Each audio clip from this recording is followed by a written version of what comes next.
Bonjour à tous, aujourd'hui je vais faire la suite de la vidéo sur la guerre de Troie.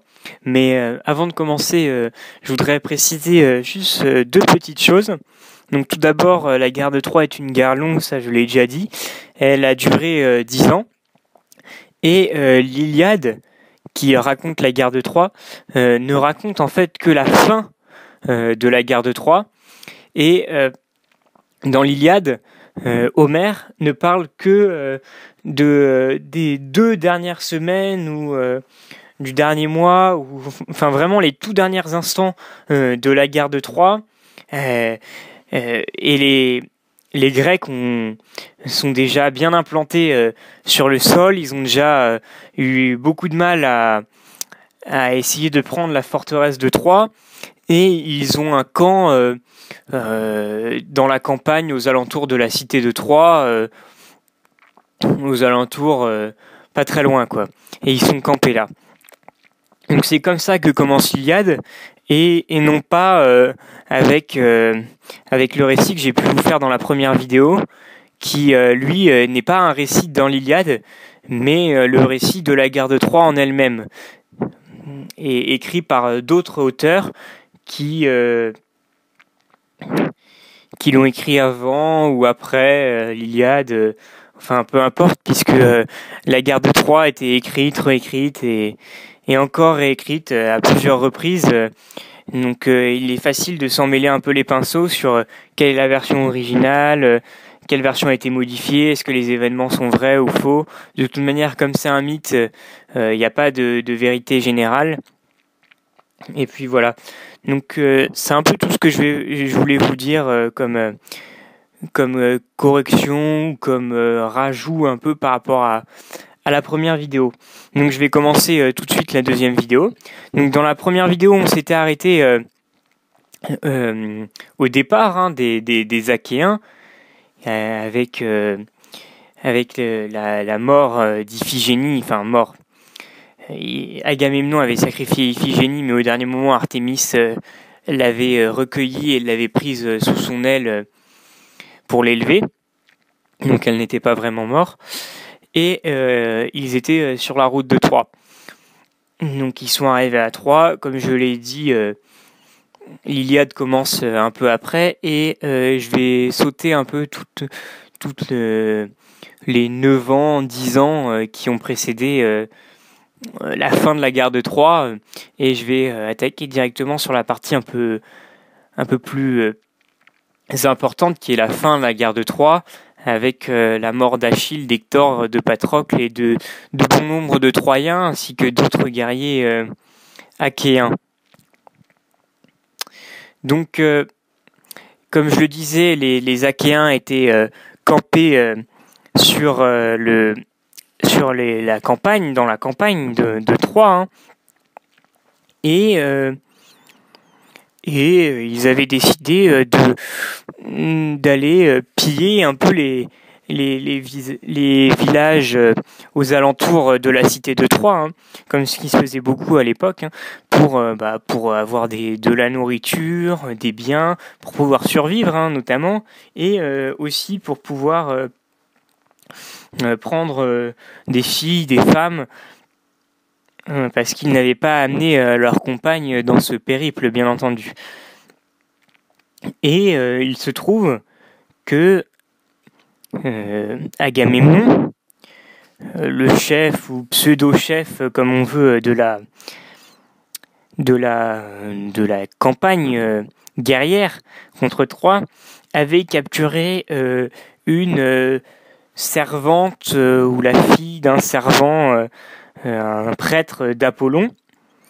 Apollon qui était un dieu en faveur de la cité de Troie, hein. Donc oui, donc je reprécise un peu tous les dieux qui étaient pour ou contre, parce que je l'ai pas trop fait dans la première vidéo et je pense que ça manque un peu. Donc comme dieu pour, on avait Héra qui était complètement pour les Achéens, puisque le jugement de Paris, n'était pas en sa faveur, hein. De même pour Athéna, Le jugement de Paris n'était pas en sa faveur, mais en plus, Athéna soutient Ulysse et Diomède qui sont dans le camp des Achéens.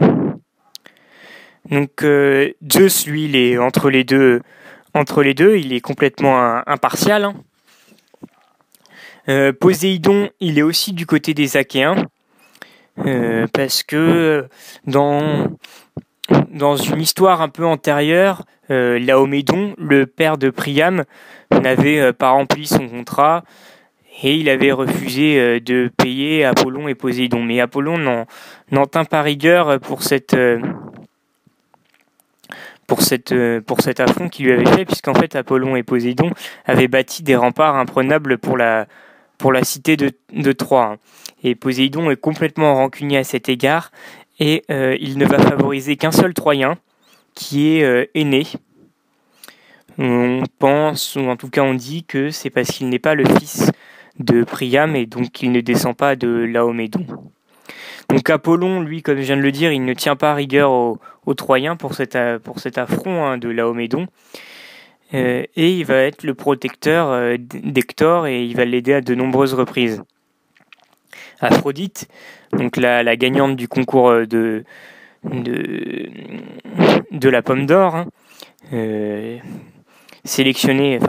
gagnante par le jugement de Paris, était du côté des Troyens, non seulement pour cela, mais en plus parce qu'elle était la mère d'Énée, et donc elle va bien aider les Troyens. Et on a aussi du côté des Troyens le dieu Arès, dieu de la guerre, qui lui aussi est un défenseur d'Hector et des Troyens en général, et va les aider à de nombreuses reprises. Sauf à un moment où il allait attaquer Diomède et que Athéna protégea Diomède, et que Diomède frappa Arès à la cuisse, et Arès s'en trouva une blessure et dut arrêter un peu de combattre. C'est un peu bizarre puisque les dieux, en général, ils sont plutôt invincibles. Enfin bon, c'est sûrement Athéna qui a dû l'aider. Enfin bref, petite parenthèse sur les dieux qui aidaient chacun des camps, donc d'un côté les Achéens, de l'autre côté les Troyens. Donc pour en revenir aux captures qu'avait fait Agamemnon, il avait capturé la fille d'un servant d'Apollon. Donc Chryséis, en fait, elle s'appelait.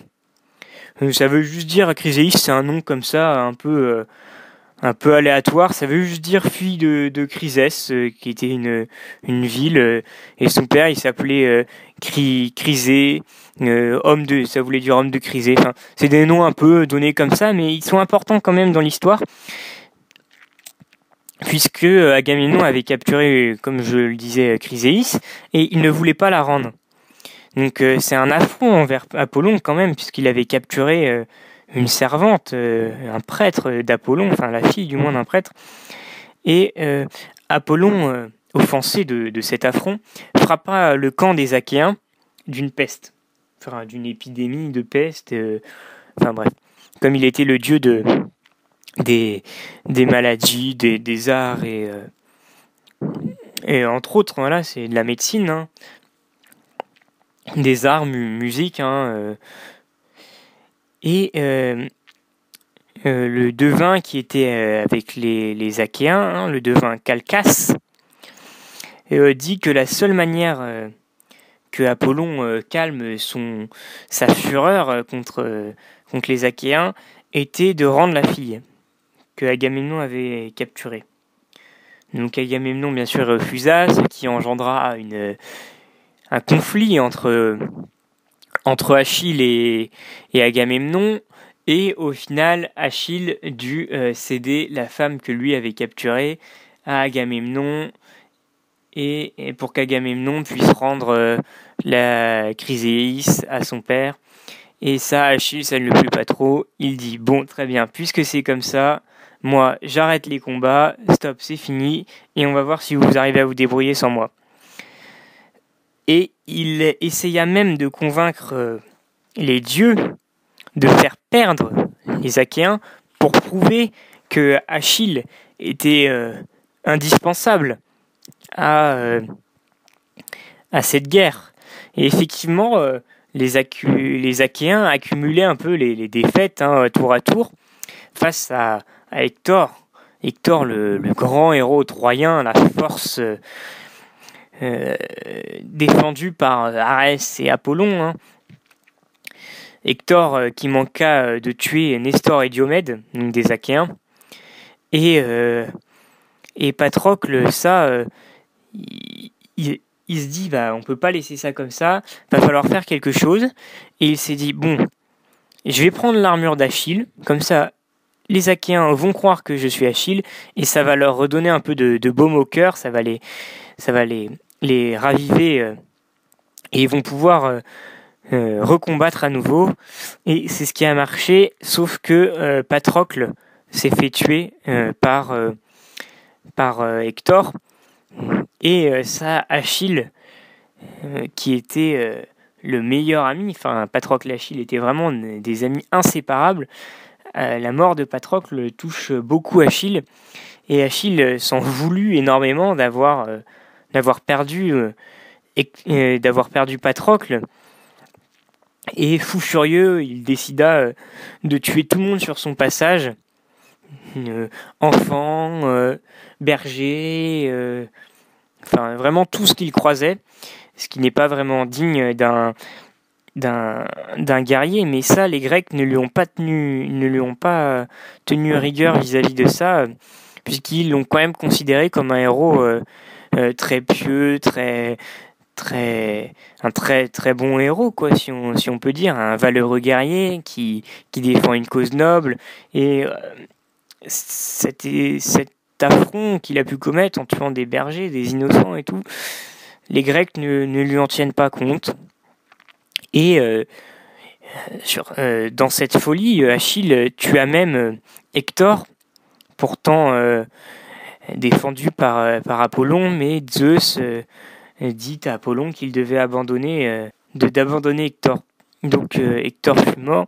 Et encore un affront de la part d'Achille, puisque normalement les corps doivent être enterrés, inhumés d'une certaine façon avec les drachmes, etc. Je l'ai déjà dit dans ma vidéo sur Éthéocle et Polynice, afin de pouvoir rejoindre l'au-delà, les enfers d'Hadès.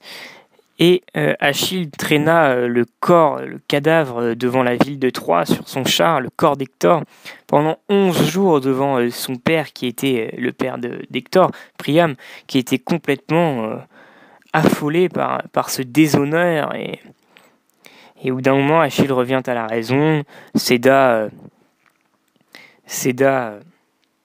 le corps d'Hector à Priam, et organisa des concours pour célébrer la mort, en l'honneur en tout cas de la mort de Patrocle. Et voilà, et Achille redevient un héros adulé de tous, courageux, valeureux guerrier, enfin bref. En tout cas, ça va pas se terminer très bien pour lui, puisqu'il va mourir. Et cette mort, c'est un peu la vengeance d'Apollon, puisque Paris décocha une flèche qui atteignit le talon d'Achille. Le talon d'Achille qui était sa faiblesse, puisqu'il avait été trempé dans le Styx par sa mère pour le rendre immortel, sauf que sa mère le tenait bien par un endroit et c'était le talon, donc il était vulnérable de cet endroit. Et la flèche eut pour destination finale ce talon, donc elle était guidée bien sûr par Apollon. Apollon, un très bon archer. Et voilà, donc Achille rentra dans la postérité un peu suite à cette mort tragique, et une mort jeune aussi, puisque Achille était un valeureux guerrier, mais mort tôt. Il savait bien sûr, lui, avant de partir à cette guerre, qu'il n'en reviendrait pas vivant et qu'il ne verrait pas la fin de la guerre de Troie. Donc voilà, donc la guerre après se termine sur un événement qui est un peu plus connu de tout le monde, avec le cheval de Troie et la prise de Troie, grâce à ce cheval. Donc c'est Ulysse qui eut cette idée, en fait, de construire un cheval. Donc ils construisèrent un cheval et ils dirent aux Troyens, ceci est un cadeau des dieux, machin. En gros, vous pouvez pas trop le refuser parce que c'est un cadeau des dieux. Sauf que le cheval ne passait pas dans les portes de Troie, donc les Troyens détruire un peu une partie de leurs murs pour faire rentrer le cheval. Et bien sûr, Ulysse et d'autres de ses compagnons s'étaient cachés dans ce cheval. Et la nuit tombée, ils sortirent, ils dirent aux autres Achéens qui attendaient dehors de rentrer, ils prirent la ville, ils la mirent à feu, ils la détruisirent, et donc ils tuèrent un peu tout le monde, Paris, Priam et tout. Donc un seul héros du côté troyen survécut, et ce héros c'est Énée, qui fonda après la ville de Rome. En tout cas, ça s'est raconté dans l'Énéide de Virgile, donc j'en parlerai pas maintenant. Et la guerre de Troie se finit là-dessus. Tous les héros rentrent chez eux victorieux avec leurs prises, machin et tout. La suite de l'Iliade, dans le récit d'Homère, c'est l'Odyssée. Mais ça, c'est pareil, je le ferai dans une autre vidéo parce que ça prend beaucoup de temps, l'Odyssée. Et l'Odyssée, c'est le récit du trajet de Ulysse, mais le trajet retour, pas l'aller, juste le retour. Donc voilà, petite précision là-dessus pour bien que ce soit clair. Et bien sûr, ce qu'il faut savoir aussi, c'est que Agamemnon, quand il rentra chez lui, il rentra avec Cassandre. Cassandre, une héroïne troyenne. Il rentra avec elle. Clytemnestre, la femme d'Agamemnon, n'apprécia pas trop. Et bien sûr, elle tua Cassandre et Agamemnon d'un coup, comme ça, hop, puisqu'elle était avec son amant. Donc voilà, donc c'est tout ce que je souhaitais dire sur la guerre de Troie. Et puis, je vous souhaite une bonne journée.